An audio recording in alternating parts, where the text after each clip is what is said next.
생각해 보십시오.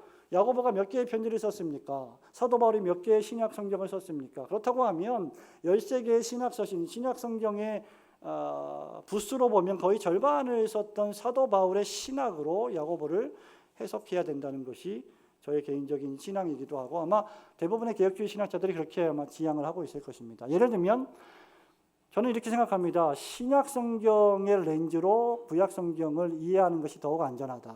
왜냐하면 계시는 계속해서 발전하는 것이고 점진적으로 완성되어 가는 것이기 때문에 옛 계시가 새 계시를 통해서 아주 풍성하게 설명되어 있고 또 새 계시는 옛 계명에서 더욱더 풍성하게 설명되어 있고 조화롭긴 하지만 우리가 히브리서를 통해서 레위기를 조망해야 하는 것과 똑같은 것이죠.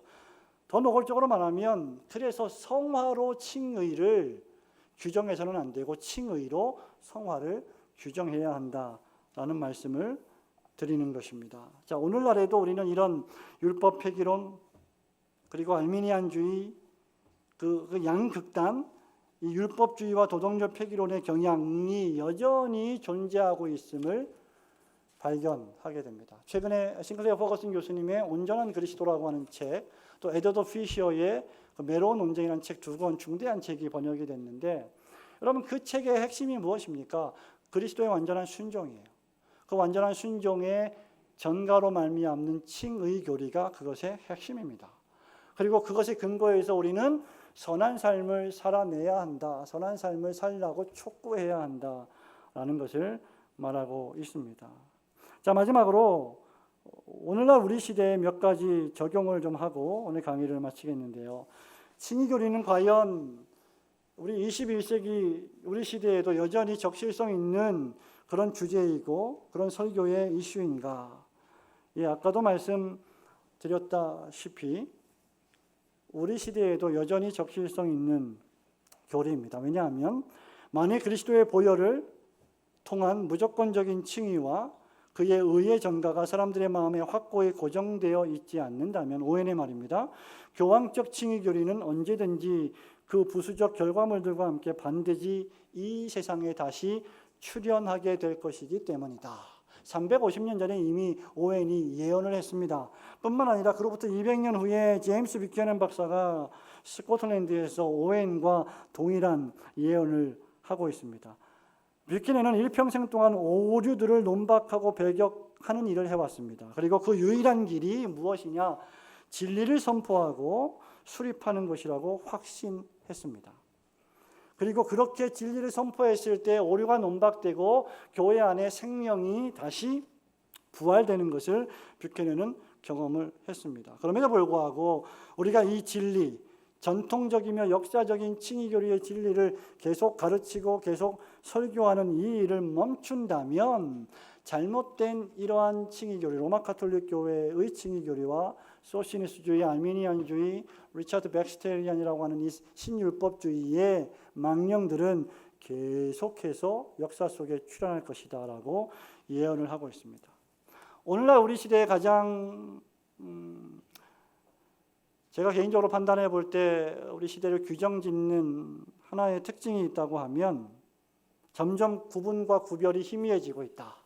세상과 교회의 구별이 희미해지고 있고 종교와 종교 간의 구별이 희미해지고 있습니다. 철학적 다원주의가 종교적 다원주의가 될 때 모든 종교에는 구원이 있다라고 주장을 하게 됩니다. 사도행전 4장 12절이 여지없이 부인되는 시대를 맞이하고 있죠. 이것이 의미하는 바가 무엇이냐?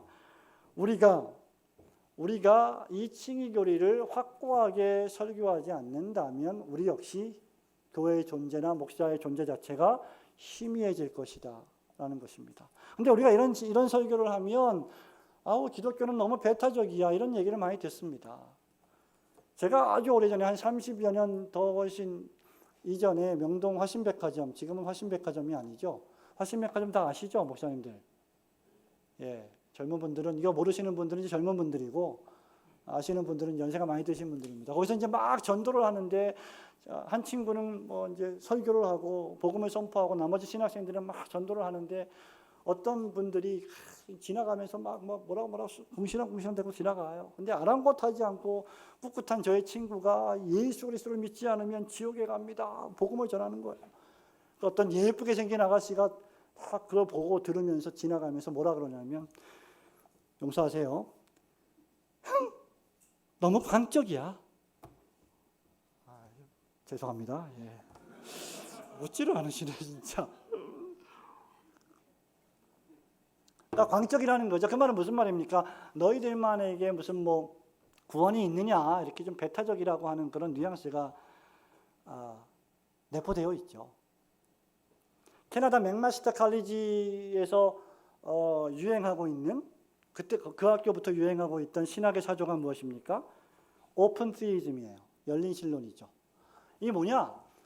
하나님의 자비와 사랑은 너무나 광대하시기 때문에 하나님은 기독교라고 하는 종교에만 구원을 주시는 그런 협소하고 째째한 분이 아니시다, 이 말입니다.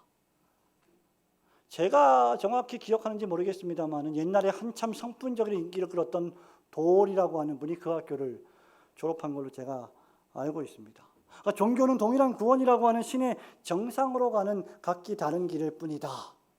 그러므로 무슨 종교를 믿어도 구원은 받을 수 있다라고 하는 것이 오늘날 우리가 살아가고 있는 시대입니다. 이 인권의 시대, 이 인권차별금지법이 시행되는 이러한 시대에 이것이 잘못 적용된다고 하면 이런 부분에까지 치명적으로 영향을 미칠 수 있다고 저는 생각을 하는 겁니다. 자, 두 번째 말씀드릴 수 있는 것은 어떻게 우리가 적용할 것이냐. 자, 진리와 연합의 문제인데요. 진리가 우선되어야 하느냐, 연합이 우선되어야 하느냐라고 했을 때 의문의 여지 없이 진리가 우선되어야 한다는 것입니다. 오늘날 목사님들의 가장 큰 관심사는 무엇일까요? 교회 성장이겠죠. 아니십니까? 저도 교회가 성장하길 바랍니다. 근데 제가 어느 날 이제 56분인데 제가 5분까지만 하겠습니다. 6시 5분까지만. 제가 45분에 시작했으니까 5분까지만 해도 되겠죠? 예. 제가 어느 날 이제 주일날 설교를 하는데 이런 설교를 제가 했습니다. 성도님 여러분, 저는 우리 교회가 그렇게 많이 부흥되기를 원치 않습니다. 우리 교회는 부흥이 안 될 수도 있습니다. 이랬더니 이제 우리 교회 담회원 중에 한 장로님께서, 목사님, 그래도 그런 말씀은 좀 안 하시는 게 좋겠습니다. 교회가 부흥되기를 원해야지, 목사가 교회가 부흥되기를 원하지 않는다 그러면 성도 입장에서 그게 얼마나 이상한 얘기겠어요. 지금 교회 부흥을 위해서 전도하고 기도하고 나가서 복음 전하고 애쓰고 있는데 목사님 강단에서 그렇게 저는 크게 교회가 부흥되기를 원치 않습니다 이러니까 제가, 여러분 이 말씀을 들을 때 여러분 어떤 생각이 들으셨겠어요? 아, 우리 목사 잘하고 있구나 이러셨겠어요? 이러시겠어요? 아니면 어떠시겠습니까? 일단 제가 알겠습니다 장로님, 제가 좀 강조를 하다 보니까 그렇게 강조가 됐지만 지금도 그 소신에는 변함이 없지만 무슨 말씀인지 알겠습니다. 제가 시정하겠습니다. 이렇게 웃으면서 이야기를 했습니다. 자, 교회가 부흥되길 원합니다. 근데 문제는 교회에 많은 사람들이 들어옵니다. 정말 많은 사람들이 교회에 들어와요. 자, 교회에 들어올 때 우리 개혁교회들은 어떤 문제에 관심이 있습니까? 이 사람들을 양육하기 이전에 이 사람들이 교회에 가입될 수 있는지를 점검해야 되겠죠. 그것이 바로 교회 등록의 문제입니다. 등록 교육의 문제이죠. 자, 그럴 때 치명적으로 제기되는 것이 무엇입니까? 교리예요. 전통적이고 역사적인 개혁파의 교리들입니다. 근데 오늘날 성장주의를 추구하는 교회들의 대부분은 어디에서 무너지고 있습니까? 여기서 무너지고 있는 거예요. 역사적이고 전통적인 교리를 자꾸 이야기하다 보면 좁아져서 교회 부흥과 성장이 안 된다라는 것이죠.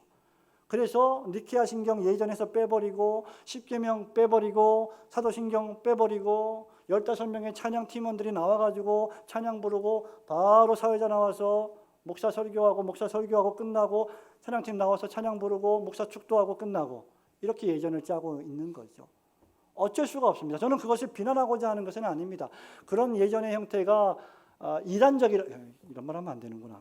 이단적이라고 말하고 싶은 생각도 없고, 그것이 절대적으로 비성경적이라고 말하고 싶지도 않습니다. 많은 그러한 기저에 무엇이 있느냐? 바로 우리가 전통적이고 역사적인 칭의 교리의 근거에서 하나님의 택한 백성들을 참된 교회 밖에서는 구원이 없다는 그런 사상으로 맞이하고 교육하고 양육하고자 하는 의지가 있는 것인가 없는 것인가. 이게 없다면 진리는 안중에 없습니다. 연합해야죠. 로마 가톨릭 교회하고도 연합해야 됩니다. 그러나 우리는 모든 희생을 감수하고서라도 기독교의 연합에 대한 관심사 때문에 칭의 교리를 제한하거나 가감하거나 수정하거나 타협해서는 안 될 것입니다. 또 전통적인 칭의 교리를 설교하거나 또는 전통적인 예정의 교리를 설교할 때 그것이 선교나 전도에 방해가 되지 않습니까? 그러니 예정론은 설교하지 마십시오 라고 말하는 그런 도전 앞에서 우리가 예정론을 설교하지 않는다면 그건 역시 설교자로서의 직무유기일 것입니다. 스펄전인가요? 이런 유명한 말을 했죠. 우리가 참되게 복음을 설교한다면, 참되게 교리를 설교한다면 우리는 양진영 모두에서 공격을 받을 것이다. 우리가 참되게 복음을 증거한다면 우리는 알미니안주의자라고 공격을 받을 것이고 우리는 하이퍼 칼빈주의자라는 공격을 받을 것이다. 왜요? 우리의 삶이 어떠하든지 우리의 상태가 어떠하든지 관계없이 우리의 선행과 경건이 어떠하든지 관계없이 하나님께서 우리를 예정하시고 선택하시고 부르시고 의롭다 하셨다면 반드시 어떤 방식으로든지 그를 영화롭게 하실 것이기 때문이죠. 그럼에도 불구하고 그 반대로 그와 동시에 그렇게 하나님이 부르시고 의롭다 하시고 영화롭게 하실 그 사람은 두렵고 떨림으로 구원을 이루어 가야 되고 한번 진리의 맛을 보고 그 진리의 그 맛에서 경험해서 떨어질 수 있음을 무서워하고 두려워하면서 그것을 경고의 사인으로 받고 처절하게 경건을 위해서 거룩을 위해서 애쓰고 힘쓰는 신자의 삶인 거룩과 성화를 나타내야 한다고 가르치기 때문이죠. 이 두 가지를 다 가르치고 있다는 것이죠. 이것이 어떻게 조화가 되느냐? 그것은 우리의 몫이 아닙니다. 영생 주시기로 작정된 자는 다 믿더라. 여러분 믿으십니까? 그죠? 그리고 뿐만 아니라 아무도 거룩함이 없이는 주를 보지 못하리라. 그러면 성화가 없으면 우리는 하나님의 나라에 들어갈 수 없습니다. 너무 명백한 사실입니다. 이 두 가지를 성경은 다 우리에게 선포하고 있다는 것이죠. 그렇다면 우리도 최대한 우리가 설득력 있게 그것을 조화롭게 설교해야 되지만 성경이 그것을 조화시키지 않고 있다고 하면 우리도 그것을 조화시키려다가 진리를 타협하거나 수정하기보다는 원색적으로 그 복음을 설교하는 것이 오히려 우리 시대에 더욱 필요한 변증적인 설교가 아닐까 하는 생각이 저는 드는 것입니다.